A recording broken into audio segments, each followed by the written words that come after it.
What's up, guys? Just back to my channel. Tonight, I'll be doing a review for Aew Dynamite. So let's get to it then. With the little, there was a video package with MJF walking around and stuff, and everybody was bald and all that. It was funny as hell. But anyways, after that, we have a 10-man tag team match and stuff, and which is Adam Copeland, Christian Cage, Orange Cassidy, and the Young Bucks versus FTR, Tommaso Ciampa, and the Dogs. So yeah, let's get to it then. If I can scroll down.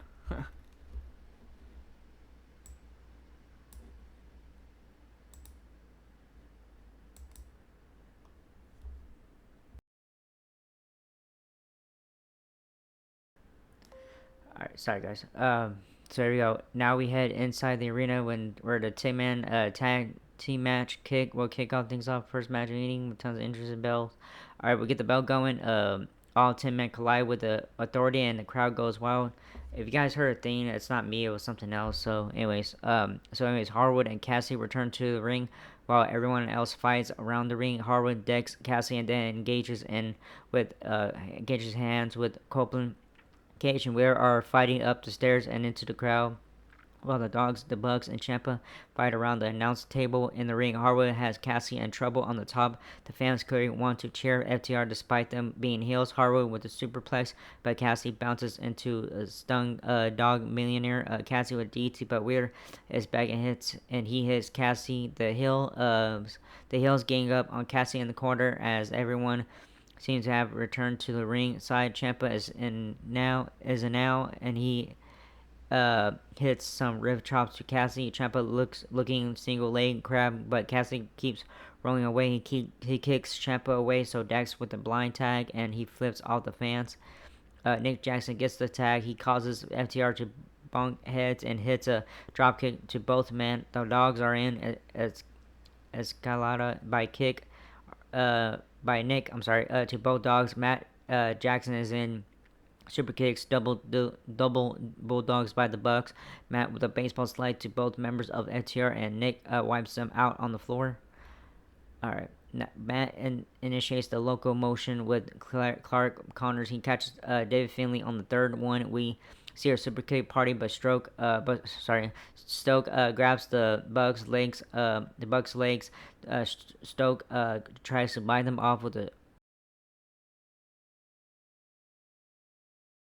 who crashed to the floor. Ciampa gets the better of the Bucks momentarily, but they eventually overwhelm Ciampa, Father of the Year, who gets the tag. I'm sorry, I almost said back, and he kicks Wheeler low. He kicks Wheeler low. Another super kick party from the Bucks, and Cage gets a 2 count. That no show gears into a mid-match commercial break. When the show returns, we see Cage being beaten down. So it has now joined commentary as we see what happened to Cage during the break. Cage tries from the apron and to the floor. Cage looking for the kill switch. Harwood shoves them away, but they end up smacking heads. Copeland is back and Cage gets attacked, as does Connors. Copeland runs through all of the heels and he hypes up the crowd. He's looking for a spear, but Finley holds on to him, so the Bucks take care of him on the floor. Copeland hits his edge cushion on Connors. Connors ends on where am I at? Connors ends a Enziguri clothesline slash clothesline spot from Cage and the Bucks. Cassie with the devastating backsplash. Cage hits a DT and reverse DT to both Dogs. Everyone except for Copeland hits to the top. The faces hit stereo splashes while Cope hits an impaler DT. Cassie and Cage come face to face. Cage stops Cassie from putting his hands in his pockets, so Cassie puts Cage's hands in his pants. Instead, Cage takes Cassie and throws him out of the ring and into Ciampa and Dogs. Cage wipes out Finley on the floor, but FTR hits Copeland with the Shatter Machine. Cassie with the most dangerous kicks of all time, but FTR are too strong, but they take out Cassie. We see high spot after high spot from almost everyone involved. Connors is the last man standing as looks to lined up. Copeland with spear. Copeland leaps through him. He spears Harwood. Connors is hit with super kicks as orange punch and a spear for the win. So winners are Am Copeland, Christian Cage, Orange Cassidy, and the Young Bucks. Alright, teams for Stadium Stampede. We see footage of Will Ospreay's intense training with Dead Riders and stuff, getting ready for the, where it's come. And then backstage, we see Ricochet, Matt Davis, and Gates of Agony also getting ready for, talk about the Stadium Stampede match. And then the next match come out is Speedball Mike Bailey versus Westbrook. This was a short match. Next up is Mike Bailey, who is facing Westbrook. He is already in the ring. The bell rings as Bailey jaws as Westbrook. They shake hands as Westbrook goes for a pin. Westbrook goes to the ropes and looks like he slipped Bailey, then kicks Westbrook, dropping him. Bailey comes on the top and with double knees, ultimate weapon on Westbrook to get the win. So winner is Speedball Mike Bailey. And then next match coming out right away after that is TNT Champion Open Challenge. Kevin Knight versus Brian Cage. Justin Roberts introduces Kevin Knight, who is already in the ring for the latest in TNT Championship Open Challenge. Comes his challenger, the returning Brian Cage, after a 14-month hiatus from a knee injury. He makes his way down to the square circle. On that note, the bell rings, and the Knight chops Cage, but it has no effect on him. Cage picks up Knight, who tosses him, but Knight lands on his feet. Knight attempts a shoulder block, but Cage won't go down. Cage connects with a big hit on the face of Knight. Cage sends Knight headfirst to the turnbuckle. Cage hits Knight with a shoulder block to the midsection. Cage tosses Knight to the corner. Again, he hits Knight with a big forearm. Cage puts a boot to Knight's neck. Cage throws Knight, then clotheslines him. Cages up the apron as Knight drop kicks him to the floor. Knight goes to the floor as Cage then goes to the ring. Runs the ropes, connecting with the Knight on the floor. Cage picks up Knight and drops him into the barricade. From there, the show heads to a match commercial break and stuff. As the action continues, when the show returns, we see things still in progress. Knight pops up on Cage, but Cage catch him. Knight comes back with a springboard drop kick on Cage. Both men are down. Cage is sent to the floor. Knight runs the ropes, leaps over the ropes, and is caught by Cage. Knight leaps up and takes down Cage, but Knight picks up Cage and sends him back in the ring. Mike Bailey kicks Lance Archer to avoid interference. Cage picks up Knight and drops him. Cage covers Knight for only a 2 count. Archer tries to choke slam Bailey, but he counters it, but then still dropped by Archer. Knight DDTs and covers him for only a 2 count. Knight is up on the second rope. Knight gets caught up and then picked up by Cage, but Knight reverses it, sending Cage down. Knight is up the ropes and connects with a huge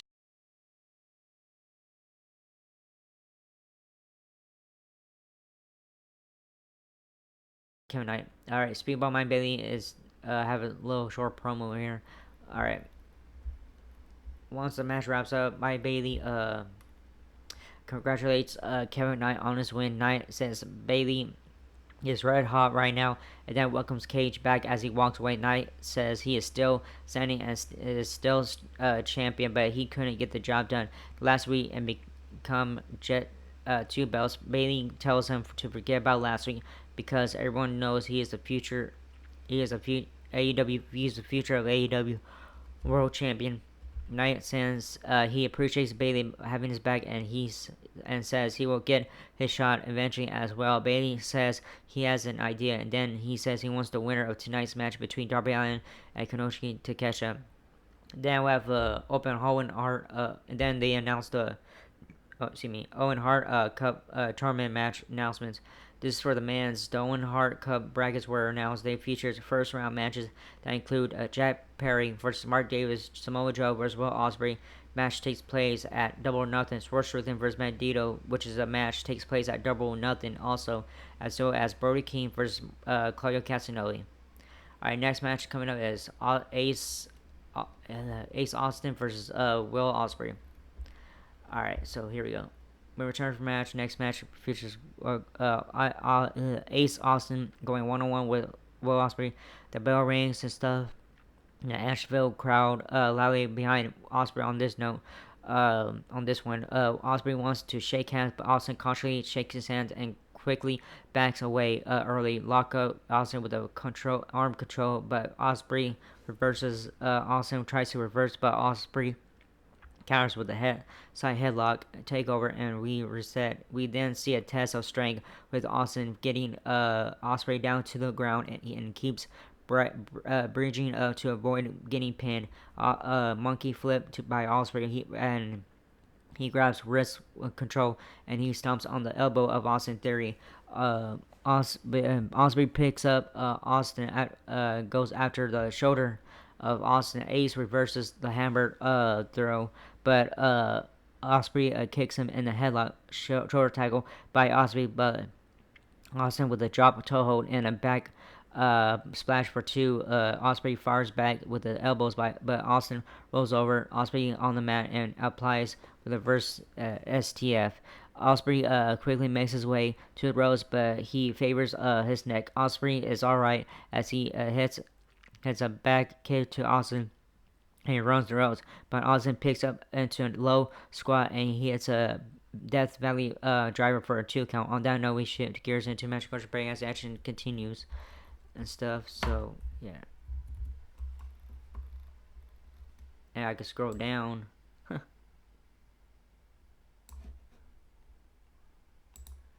Austin delivers shots in the corner and puts Osprey on the top, but Osprey comes back with the right hands. Austin climbs up, but Osprey works over his arm and goes for a kick in the corner. Austin dodges and comes off the ropes, but Osprey counters with a powerbomb for a 2 count. They exchange shots and chops, then Osprey delivers a quick kick. Austin comes back with a heel kick, but Osprey delivers a Rollins elbow strike. Osprey follows with a kick and sends Austin to the corner, but Austin dodges and delivers body drop, but Osprey counters and delivers the hidden blade. Osprey kicks Austin's arm from under him and locks in an arm bar from the submission. After the match, Osprey shakes hands with Austin and gives him props. Ops come to the ramp as Samoa Joe says he wants to come out to see if Osprey will listen, since it seems he has a hard time of doing that lately. Joe says Osprey could have made a choice to join the Oz, but he chose differently. Joe says Osprey chose to be a lapdog for Moxley and the Death Riders, and he will suffer the consequences at Double or Nothing. Joe says he will see Osprey then, but his friends still feel slighted, and he doesn't put laces on his friends. Anthony Bowens and Kajiri Shibata hit the ring, but the Death Riders' music hits, and they come to the ring as well and stand with Osprey. So winner is Will Osprey. Alright, back to Don Couch MGF. It talks about what's going on and all stuff, and about good and all that stuff. And MGF gives Nick Aldis the ring and stuff. So yeah. So alright. So after that, we have a Owen Hart Cup Women's Tournament announced. After that, now we get the bracket. The Owen Hart Cup Women's Tournament first round matches include Persephone versus Azuki, Will Nightingale versus Alex Windsor, Mina Shirakawa versus Athena, as well as Sky Blue versus Suri. So one of the matches will be at Double or Nothing also. Alright, backstage with the confirmation, Will Nightingale, and they talk about, what's going on and stuff, and Will Nightingale has her goal and stuff, and then after that, Mark Briscoe comes up, and yeah, so. Alright, so next match coming up is Akira Shida and the Brawling Birds versus the Triangle of Madness. Alright, back to the ring. Instead of get the... Alright, Women's Heater and Thekla start the match, and then everyone else gets involved. Shida and the Birds clear the ring and follow the triangle to the floor. Shida and Windsor delivers shots to Blue and Hart against the barricade.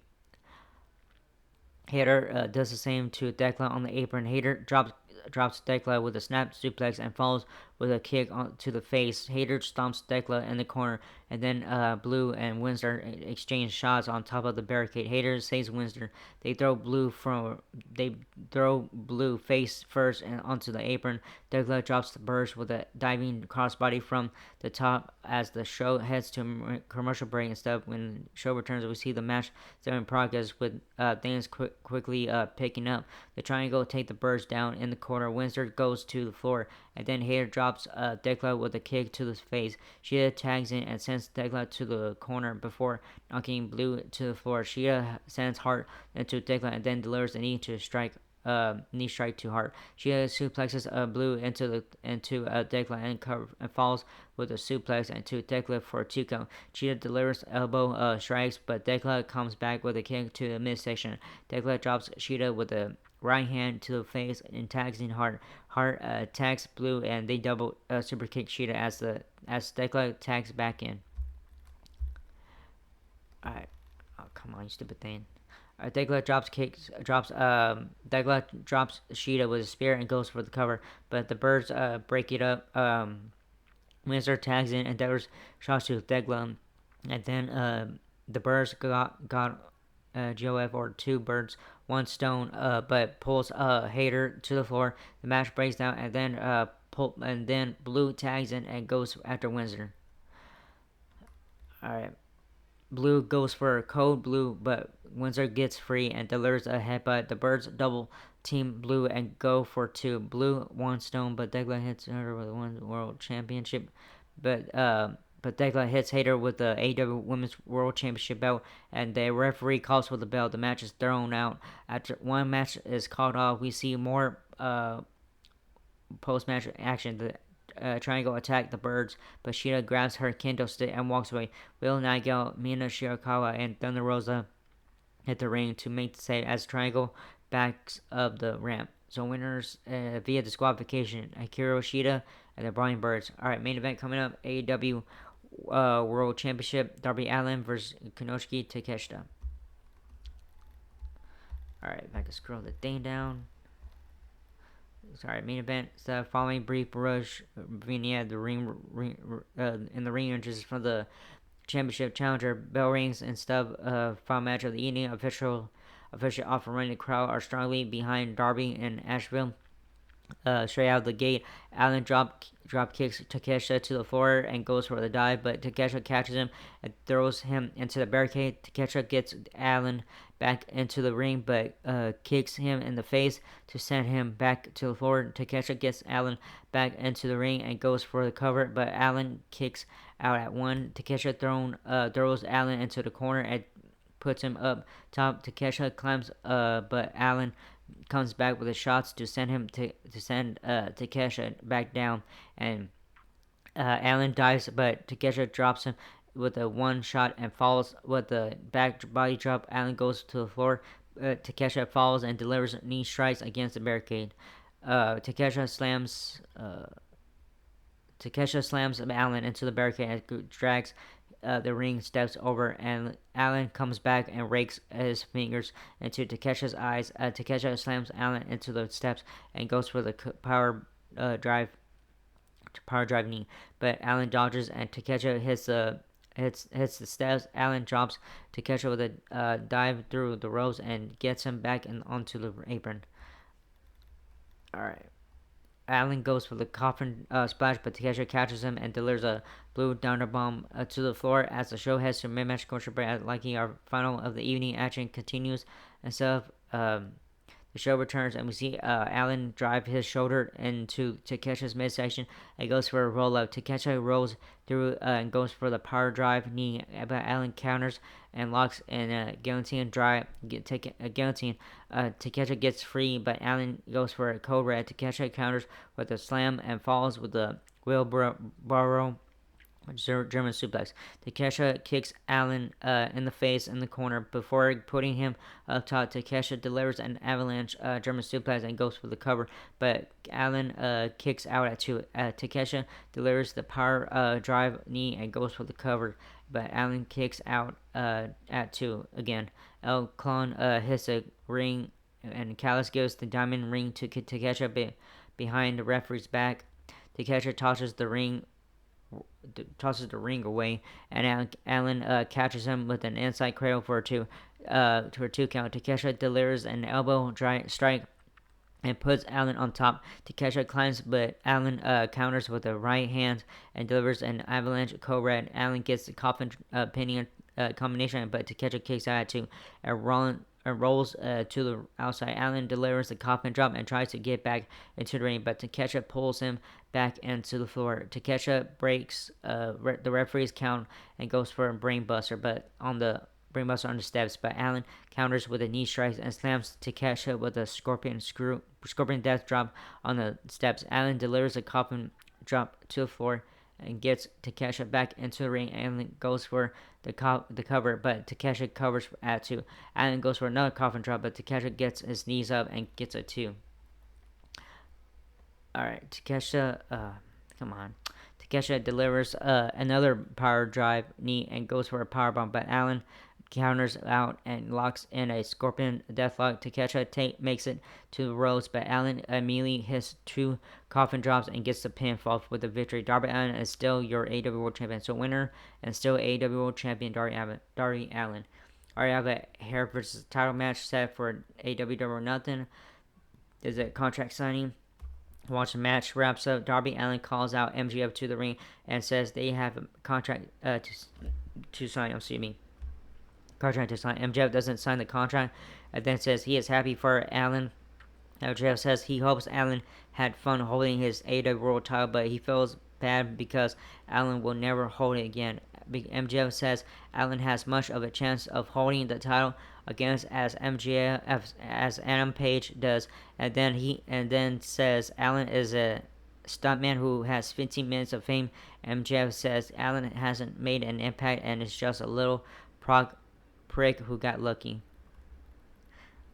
MJF says Allin is too reckless to stay on top, and Double or Nothing, and at Double or Nothing, his legacy will be the guy who became a 3-time world champion by the age of 30. MJF says Allin brags about climbing to a mountain, but when it comes to professional wrestling, MJF is the mountaintop. Allin says he doesn't care about legacy. He only cares about right now. Allin tells MJF he wants him to sign the contract because at Double or Nothing, he is going to make him a bald-headed bitch. MJF signs the contract and tackles Allin to the floor. To the mat. I'm sorry. To Matt. Allin flips the table over and knocks Allin over with the shot with the diamond ring. MJF holds the title in the air while standing over Allin and then throws it down on him before leaving the ring. MJF comes back to the ring and goes for an avalanche tombstone pile driver, but Kevin Knight rushes out and makes a save. That's how the show ends and stuff. So yeah, it was a good, well, 2 match. It was I say I say Will Ospreay matches were good. Those were the only 2 that were good and stuff. And if my camera was acting weird, I'm sorry and stuff. But so yeah, it was good tonight and stuff. So good, very fucking good. All that, but yeah, it was alright. The show, AW is it's going back and forth a lot. So yeah, good show tonight and stuff. And yeah. So I hope you guys enjoy this video. I'm sorry guys, I don't know what to say anymore because I've been taking a break from making a video for a long time and stuff. So yeah, but anyways, the only good 2 matches were Will Ospreay and Darby Allin's matches, and so yeah, some of the matches were okay, not as good, but whatever and stuff. So anyways, that was this first video. Hope you like it. Not whatever. So like, subscribe, hit the button, leave a comment. If you guys want to leave a comment, so I encourage you guys to. And that was it. I'll see you guys Friday night way after Friday Night SmackDown. All right, laters.